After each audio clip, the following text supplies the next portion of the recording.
الحمد لله رب العالمين. السلام عليكم ورحمة الله وبركاته. إن الحمد لله نحمده ونستعينه ونستغفره ونعوذ بالله من شرور أنفسنا ومن سيئات أعمالنا. من يهده الله فلا مضل له ومن يضلل فلا هادي له. أشهد أن لا إله إلا الله وحده لا شريك له وأشهد أن محمدا عبده ورسوله. اللهم صل على محمد وعلى آل محمد كما صليت على إبراهيم وعلى آل إبراهيم إنك حميد مجيد. وبارك على محمد وعلى آل محمد كما باركت على إبراهيم وعلى آل إبراهيم في العالمين إنك حميد مجيد. Alhamdulillah, puji syukur kita panjatkan pada Allah. Pada kesempatan malam hari ini kita kembali untuk melanjutkan kajian kita pembahasan kitab karya Imam Abu Abdillah Muhammad ibn Idris Asy-Syafi'i rahimahullahu ta'ala. Pembahasan kita pada malam hari ini masih berkaitan dengan sholat, dan lebih spesifik lagi atau subbabnya adalah bab-bab yang berkaitan dengan kondisi-kondisi imam, kondisi-kondisi seseorang untuk layak dan tidaknya menjadi seorang imam. Dan di pertemuan yang lalu kita bahas tentang seorang yang jadi imam tanpa diperintah oleh pemimpin atau penguasa. Kemudian kita juga sudah membahas apabila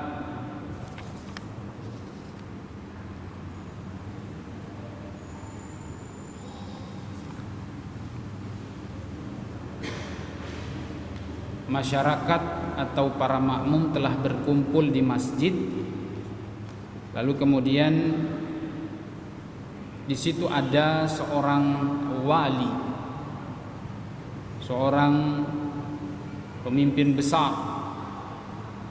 seperti presiden, ya. Maka yang berhak jadi imam adalah pemimpin besar itu. Kemudian pada malam hari ini kita akan bahas imamatul qaum wala sultana fihim.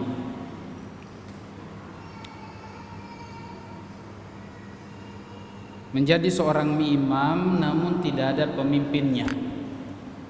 Menjadi seorang imam namun tidak ada pemimpin mereka.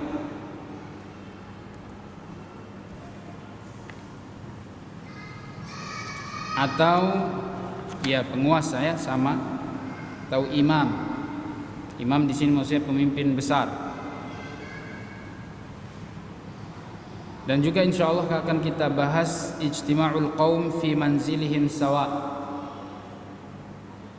Berkumpulnya atau tinggalnya masyarakat di suatu desa, di suatu tempat yang mereka itu memiliki kualitas yang sama. Mereka memiliki kualitas yang sama atau hampir sama. Siapa yang layak untuk jadi imam? Kemudian banyak sekali pembahasan terkait tentang imam ini. Juga termasuk seseorang menjadi imam tapi dia tidak berniat dari awal untuk jadi imam, tapi karena dia memang di tengah, dia sudah sholat, lalu kemudian ada beberapa orang yang masuk di masjid dan menjadikan dia seorang imam, sementara dia dari awal tadi tidak berniat untuk jadi imam. Di tengah perjalanan sholatnya dia, lalu ada orang-orang masuk terlambat dan menjadikan dia sebagai imam. Kemudian kapan kondisi seorang imam itu dibenci atau tercela? Dan juga apa dosa seorang imam, apa juga kewajiban seorang imam? Kemudian apa hukumnya seorang imam menjadi imam tapi dia tidak disenangi masyarakatnya atau makmumnya? dan berbagai macam kondisi seorang imam yang nanti akan dijelaskan oleh Al-Imam Asy-Syafi'i rahimahullah ta'ala.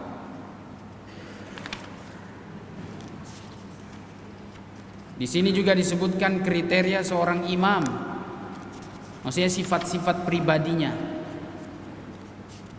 Ya. Demikian juga seorang musafir mengimami orang mukim. Apa hukumnya, tahu apa dibolehkan atau tidak. Kemudian seorang imam tidak dikenal sama masyarakat atau makmumnya. Demikian juga imam seorang wanita mengimami laki-laki.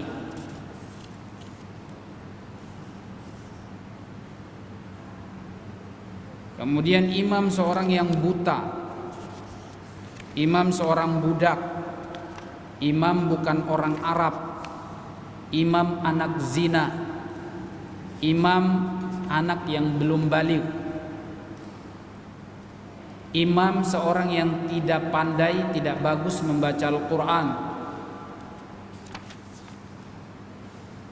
imam orang junub, dia imam tapi junub, gimana itu hukumnya, sah atau tidak? Imam orang kafir jadi imam. Imam orang gila, orang yang tidak berakal, atau mungkin orang yang biasa datang-datang gitu ya. Posisi seorang imam, berdirinya seorang imam. Hukum sholat seorang imam sedang duduk, dan banyak lagi masalah yang dibahas Imam Syafi'i di sini.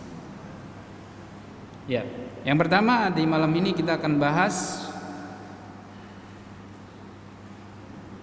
mengimami masyarakat yang tidak memiliki penguasa di situ. Dan ini pembahasannya sama dengan pembahasan di pertemuan yang lalu, mengimami tapi tidak diperintah. Ya, kata Imam Syafi'i kemarin kesimpulannya, kalau memang sudah terlanjur atau memang dia disuruh imam, maka sah-sah saja. Tidak disuruh sampai mengulang sholat. Ya, tidak mengapa. Kemudian Al-Imam Syafi'i rahimahullah dalam bab ini menyebutkan sebuah riwayat dari sahabat Ibni Mas'ud radhiyallahu anhu. Beliau mengatakan, minas sunnati an la ya ummahum illa sahibul bait. Termasuk bagian dari sunnah, ya, termasuk bagian dari sunnah adalah tidak boleh mengimami kecuali orang yang ahlinya di situ, sahibul bait. Ya, tuan rumah. Tuan rumah, orang kampung, orang daerah di situ. Dan ini bagian dari sunnah.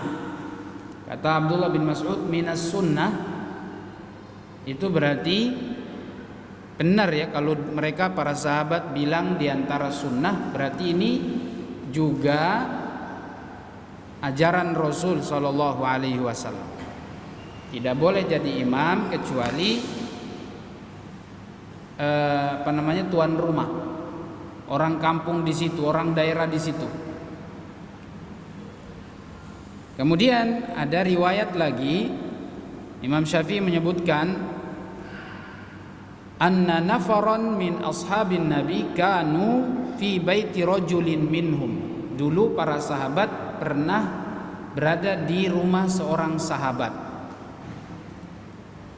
Fahadaratis salatu faqaddama sahibul baiti rajulan minhum. Lalu datang waktu sholat, maka tuan rumah mempersilakan salah seorang dari sahabat ini. Mohon maaf, tuan rumah ini sepertinya bukan sahabat, tapi tabi'in ya. Kata Imam Syafi'i meriwayatkan riwayat ini, lalu tuan rumahnya mempersilakan salah seorang sahabat. Faqala taqaddam anta ahaqqu bil imamah. fi manzilika fataqaddam. Lalu sahabat itu bilang, silakan kamu yang maju, engkau lebih berhak untuk jadi imam, tuan rumah.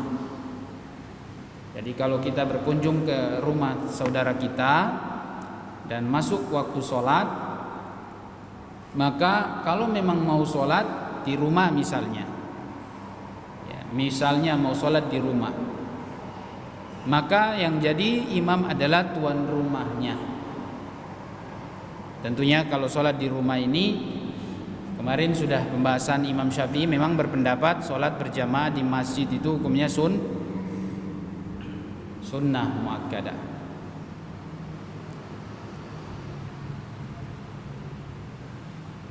Baik. Kemudian Imam Syafi'i mengatakan, wa akrahu an ya umma ahadun ghairu dhi sultanin ahadan fi manzilihi illa an ya'dhana lahu ar-rajul. Dan saya tidak suka seseorang mengimami tuan rumah, kecuali kalau tuan rumah itu mengizinkan orang lain untuk jadi imam. Fa in adzina lahu fa innama amma bi amrihi fala ba'sa insyaallah taala.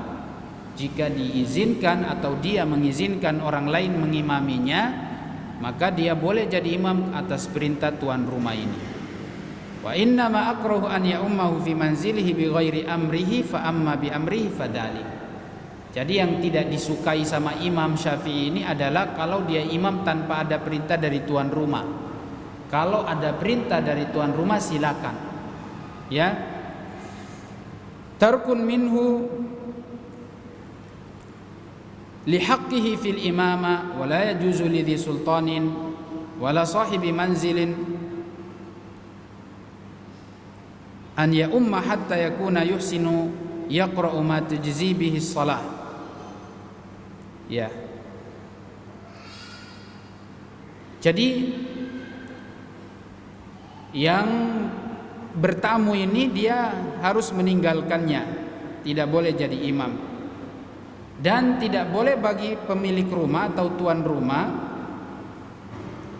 atau yang berkuasa di situ atau orang kampung di situ, tidak boleh baginya imam atau menjadi imam sampai dia bagus membaca Al-Quran, hatta yakuna yuhsinu yaqra ma tajzi bihi shalah, sampai dia memang bacaannya bagus, bacaannya benar.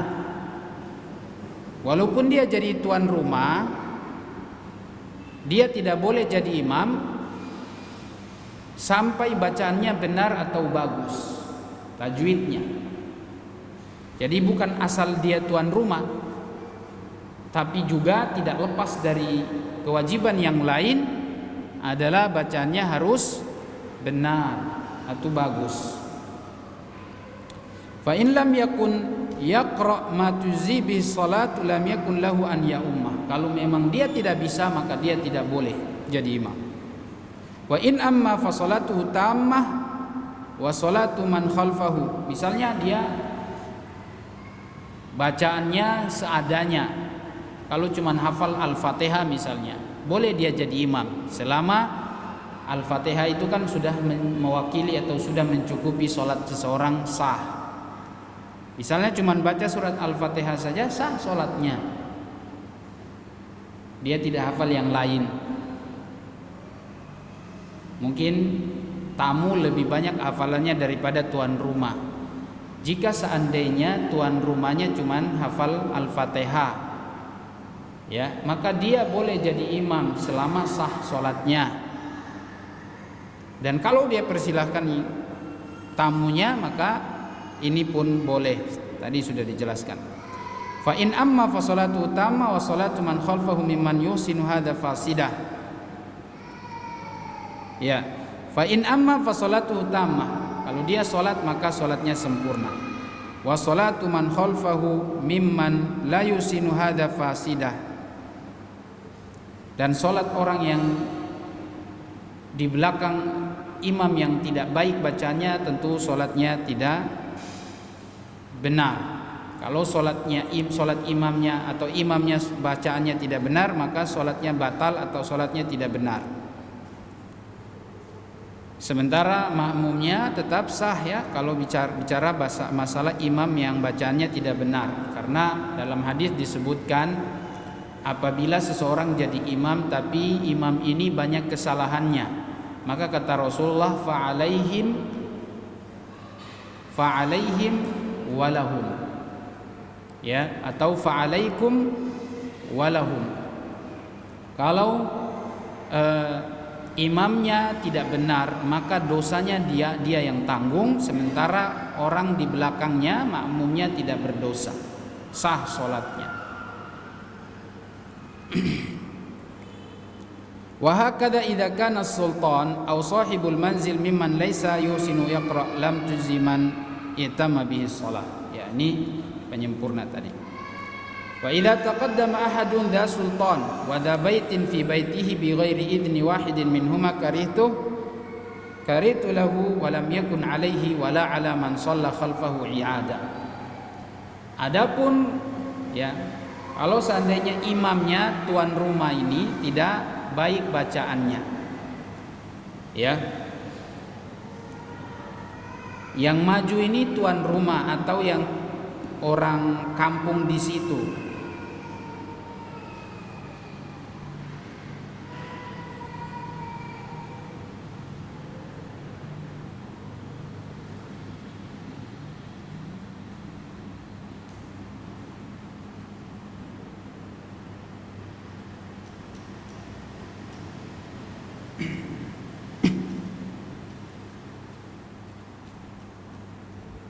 ya.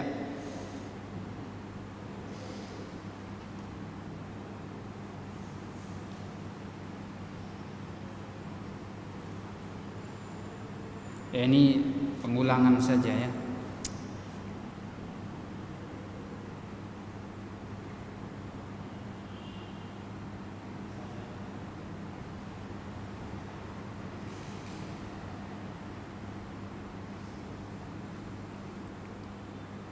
Atau kita baca saja. Apabila seseorang menjadi imam di rumah penguasa atau di rumah orang tempat situ atau di rumahnya sendiri, bi ghairi idzni wahidin minhuma, tanpa izin dari keduanya, dari pemilik rumah atau dari penguasanya atau orang daerah situ, saya benci, saya tidak suka. Walam yakun alaihi wala ala man shalla khalfahu i'ada. Walaupun tanpa izin, misalnya ada seseorang yang imam tapi saya tidak sampai menyuruh dia mengulang sholatnya.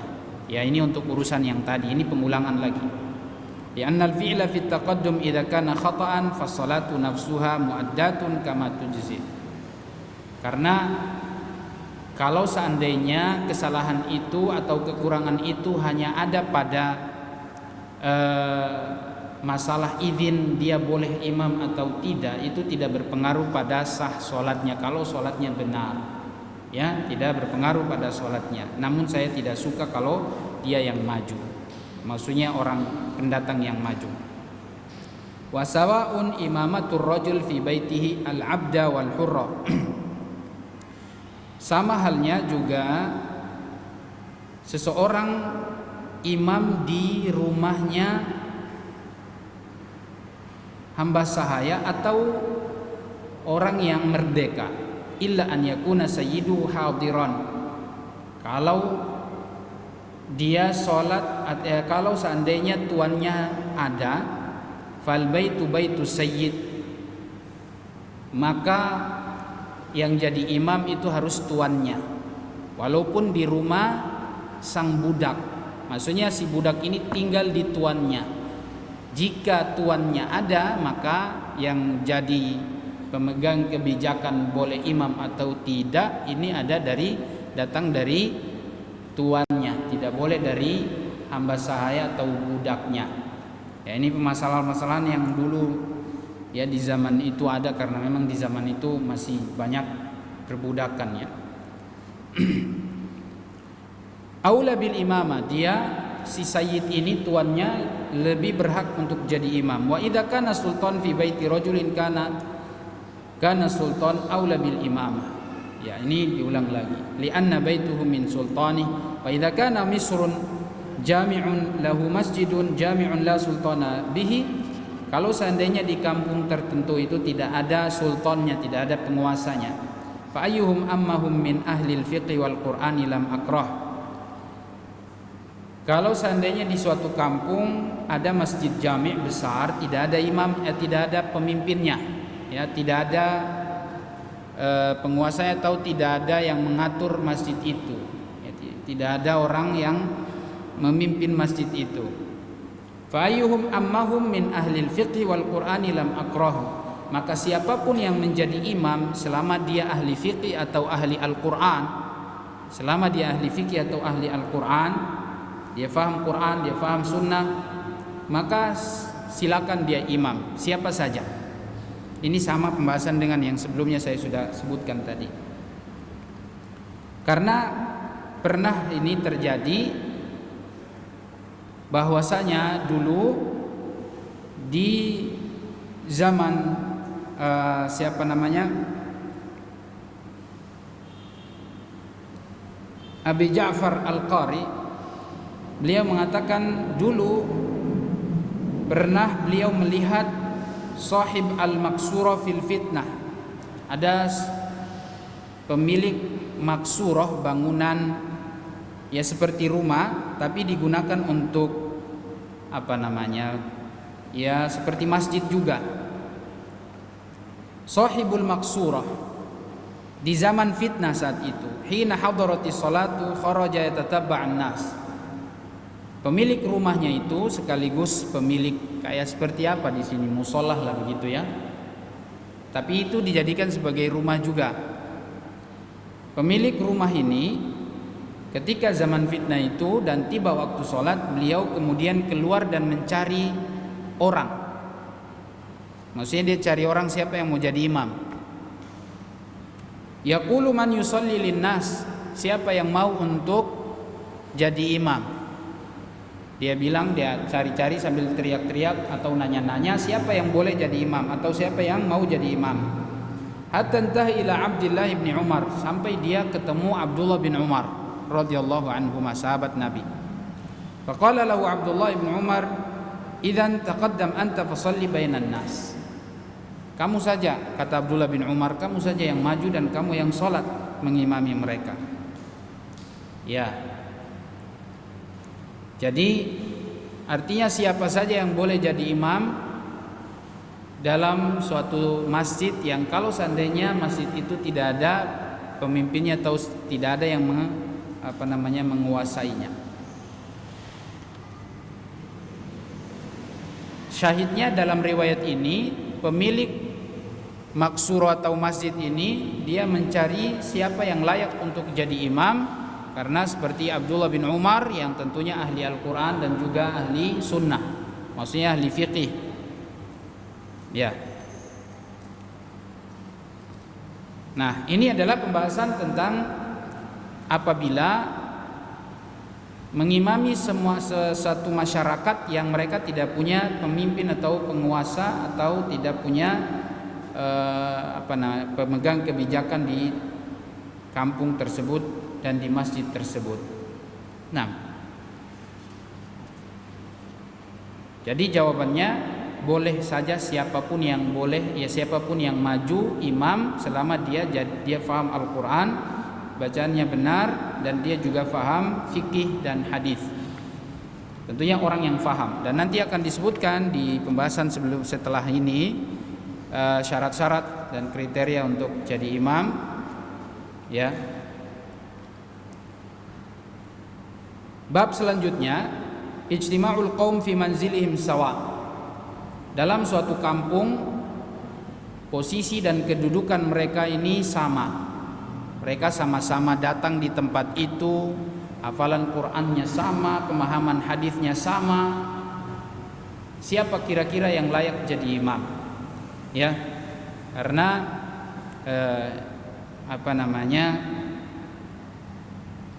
biasanya kita terkhusus di Maluku Utara, orang yang paling usia, yang paling tua dia dijadikan imam. Maka kita jelaskan atau kita dengarkan apa yang dijelaskan oleh Imam Asy-Syafi'i.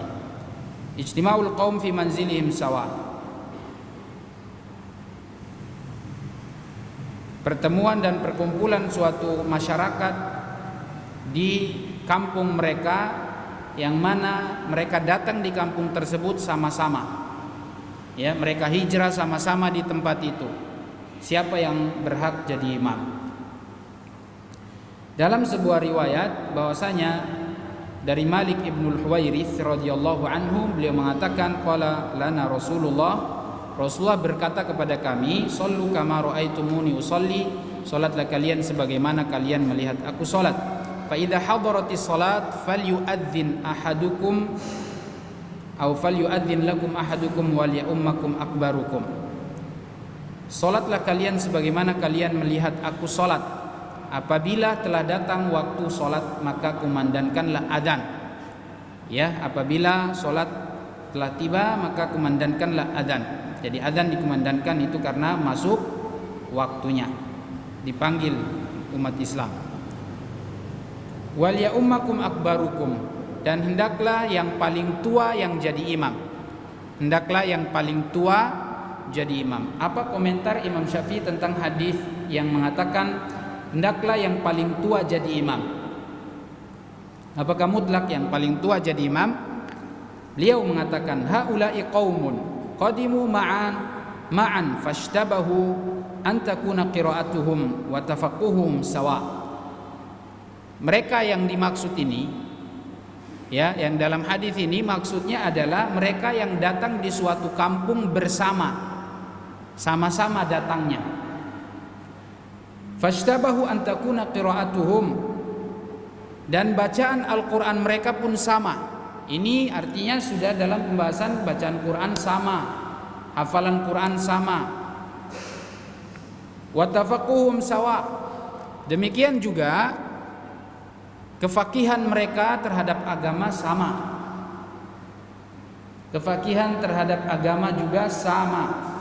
Wa umiru an ya'ummahum akbaruhum, maka mereka disuruh oleh Nabi untuk orang yang paling tua menjadi imam.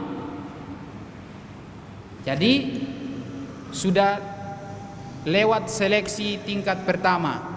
Seleksi yang pertama harus bacaan Qur'annya bagus.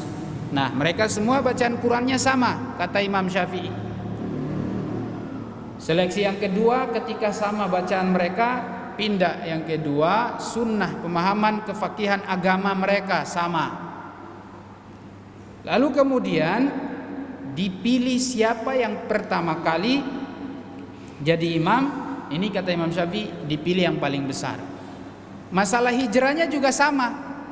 Kalau dalam hadis itu kan Rasulullah bilang, ya ummukum aqra'uhum li kitabillah. Orang yang jadi imam adalah yang paling banyak, yang paling hafal, yang paling baik bacaan Qur'annya. Fa in kanu fil qira'ah sawa fa'alamuhum bisunnah. Kalau mereka sama-sama dalam masalah ini, pindah tahap kedua adalah yang paling faham sunnah, paling faqih. Fa in kanu fil sunnati sawa fa aqdamuhum hijrah. Kalau masalah kefahaman dan kefakihan mereka sama, pindah tahap ketiga, yaitu siapa yang pertama hijrah di situ. Ternyata sama-sama nih. Ini sudah tahap ketiga. Maka Nabi bilang di sini, wal ya ummakum akbarukum, yang jadi imam adalah yang paling tua. Yang paling tua di antara kalian. Ini sudah lewat 3 tahapan. Jadi menurut mazhab Syafi'i seperti ini. Menurut pemahaman Syafi'i seperti ini. Dan itu sesuai dengan hadis. Ya, bukan karena kita mengikuti Imam Syafi'i karena dia imam atau dia tokoh yang terkenal, enggak, karena memang sesuai hadis begitu. Wa bidzalika amurhum, pendapat seperti inilah yang aku suruh. Pendapat seperti ini yang aku suruh. Wa bihadza na'khudh, dan pendapat inilah yang kami pegang, yang kami ambil. Fana'murul qauma idza ijtama'u fil mawdi'i laysa fihim walid wa laysu fi fi manzili ahadin an yuqaddimu aqra'uhum wa afqahuhum wa asannuhum. Ya. Maka kami memerintahkan masyarakatnya apabila mereka sama-sama dalam satu kampung, mereka di suatu kampung yang tidak ada pemimpinnya, dan mereka tidak berada dalam satu rumah, satu tempat tinggal, maka hendaklah didahulukan mereka yang paling banyak Al-Qur'annya, yang paling tahu Al-Qur'an, yang paling faham bacaan Qur'annya, dan yang paling faham, ya. Kemudian wa asannuhum, dan yang paling tua. Baru yang paling tua ini urutan yang ketiga. Fa in lam yajtami' dzalika fi wahidin fa in qaddamu afqahuhum. Kalau seandainya mereka tidak berkumpul dalam satu sifat, ya, misalnya beda-beda, maka dikedepankan yang paling paham agama, yang paling faqih. Ya, ini luar biasa. Nanti ada kriteria Imam Syafi'i itu tidak membolehkan orang fasik jadi imam. Ya, orang fasik itu pelaku maksiat, tidak boleh. Imam Syafi'i ini ketat. Ya.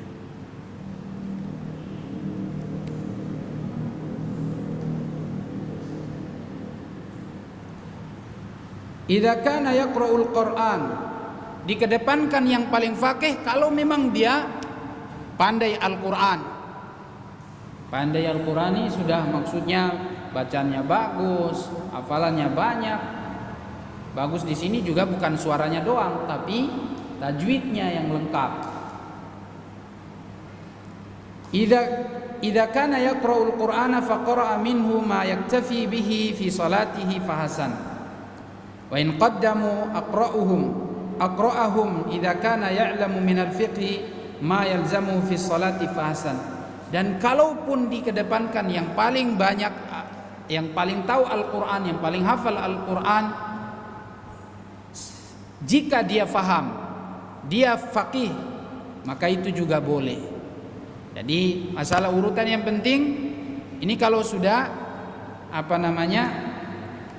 mereka sudah dicari dan memang tidak ditemukan, maksudnya tidak sama, ya, ada sifat yang beda-beda, maka boleh yang dikedepankan yang paling hafal Al-Qur'an atau memang yang paling faqih tentang agama, namun tetap sifat bacaan Al-Quran dan faqih ini tidak lepas, tetap ada, ya, tetap ada, harus, ya, tetap faqih, bacaan Qurannya bagus, atau dia pandai baca Quran, dia banyak hafal Quran, dan tetap juga faqih atau faham agama.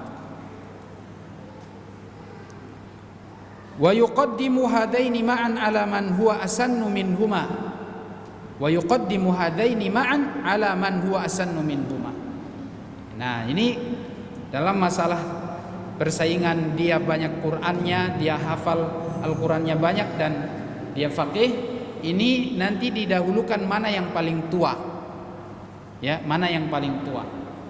Jadi misalnya gini. Kondisi pertama tadi kayak seperti seleksi yang pertama ini sudah sama-sama.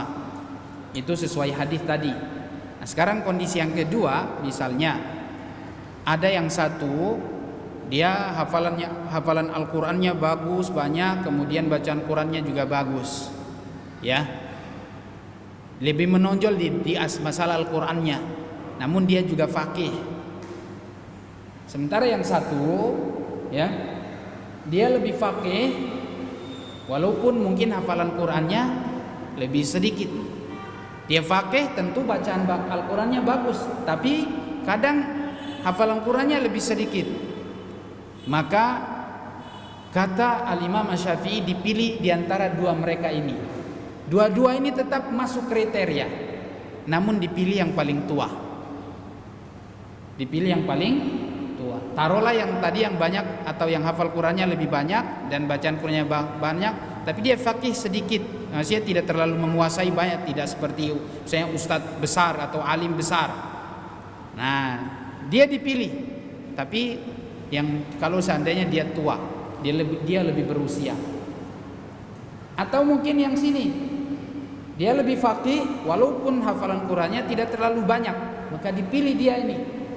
Dengan catatan dia harus lebih tua. Ya.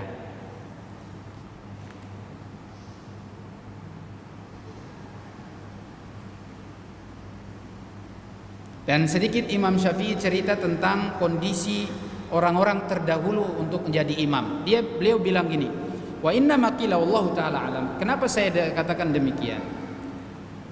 An ya'ummahum aqra'uhum anna man madha minal a'immati kanu yuslimuna kibaran. Kenapa kita lebih menekankan orang yang hafal Quran itu untuk menjadi imam?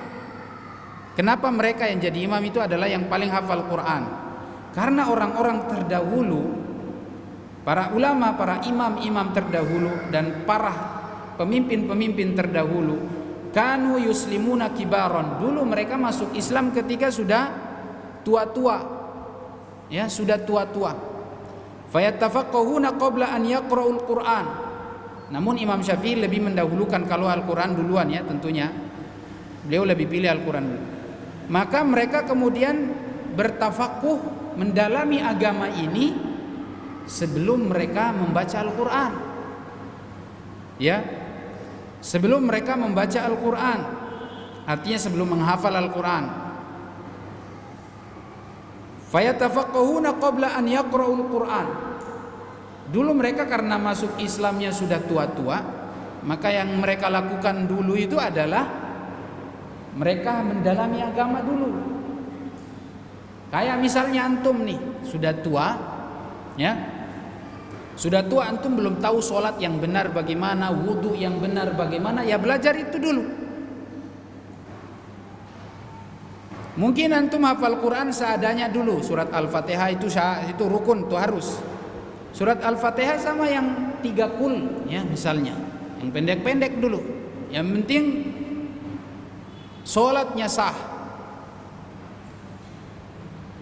Maka kemudian yang harus kita lakukan duluan itu adalah mendalami agama. Menjadi kita harus faham agama dulu. Ini kata Al-Imam Asy-Syafi'i. Ini kalau hijrahnya di masa sudah tua. Tapi kalau di hijrahnya masih awal-awal ya, mungkin masih SMP, alhamdulillah dia sudah kenal sama orang tuanya atau sama lingkungannya, maka dari sini dia mulai dari hafal Quran. Atau misalnya di rumah itu dia memang orang tuanya sudah paham, maka anaknya dari kecil dia sudah ajari Al-Quran. Begitu.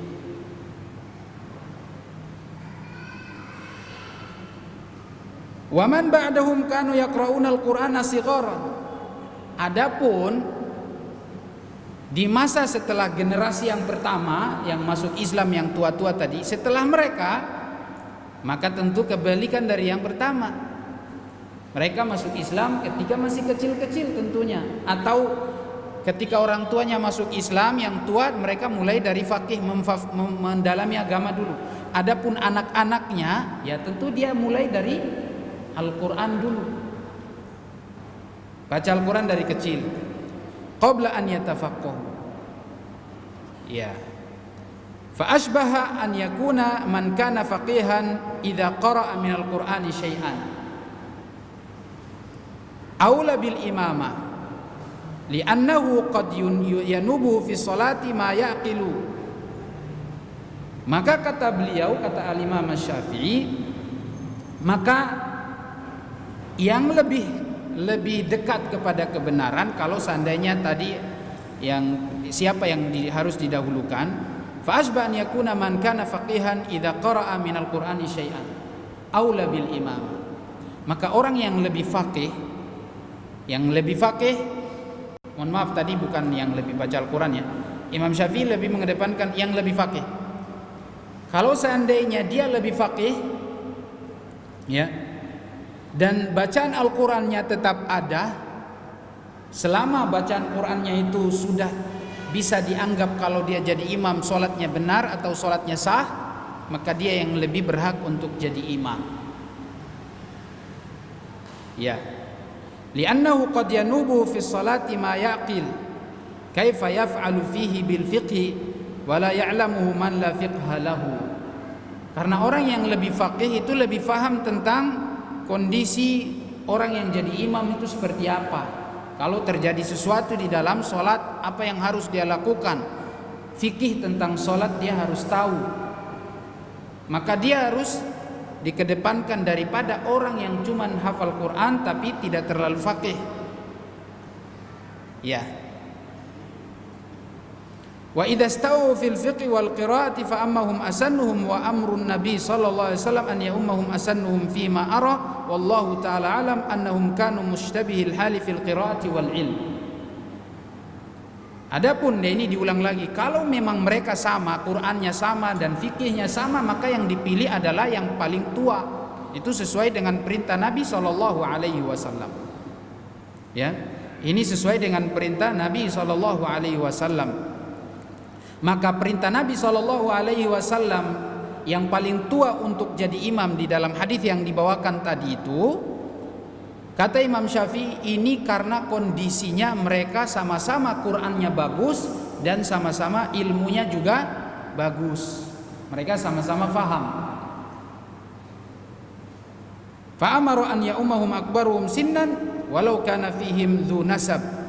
Maka kemudian Nabi memerintahkan orang yang jadi imam adalah yang paling tua, yang berhak jadi imam, walaupun di tengah-tengah mereka itu ada orang yang nasabnya lebih mulia. Jadi kata Rasul sallallahu alaihi wasallam atau kata Imam Syafi'i, kenapa Nabi sallallahu alaihi wasallam memerintahkan yang paling tua untuk jadi imam? Karena memang sudah Al-Qur'an dan bacanya lebih bagus. Yang lebih tua maju walaupun di situ ada orang yang lebih baik nasabnya, yang lebih mulia nasabnya. Taruhlah mungkin dia turunan Rasul, dan itu sudah nasab yang paling mulia. Baru setelah itu Quraisy. Ya.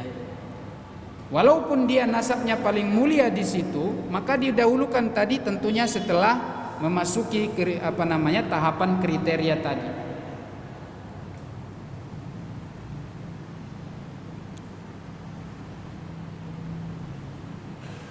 Faqaddamu ghaira dzin nasab ajza'ahum. Walaupun tentunya kalau seandainya didahulukan yang tidak bernasab pun tetap, ya, artinya tetap sah. Karena syaratnya sah itu tidak ada kaitannya dengan orang yang bernasab mulia, yang lebih bagus nasabnya. Wa in qaddamu dzan nasab ishtabahat haluhum fil qira wal fiqh kana hasanan. Tapi kalau seandainya orang yang bernasab ini dia juga punya Al-Quran, dia punya faham agama yang benar, maka tentunya itu lebih bagus. Itu lebih bagus. Lianna al-imama manzilatu fadlin. Karena posisi keimaman, posisi menjadi imam ini adalah posisi yang bagus, posisi yang luar biasa, besar keutamaannya. Karena Nabi SAW telah mengatakan, Nabi telah bersabda, qaddimu Quraisyan wa la taqaddamuha. Dahulukanlah Quraisy untuk jadi imam. Imam, pemimpin besar itu harus dari Quraisy. Ya. Jadi nasab termulia orang Arab itu adalah Quraisy. Quraisy itu adalah sebenarnya julukan masyarakat yang dulu terpecah belah lalu dikumpulkan. Maka dia dikatakan Quraisy. Dan Quraisy dikatakan mulia karena dari dulu mereka itu memegang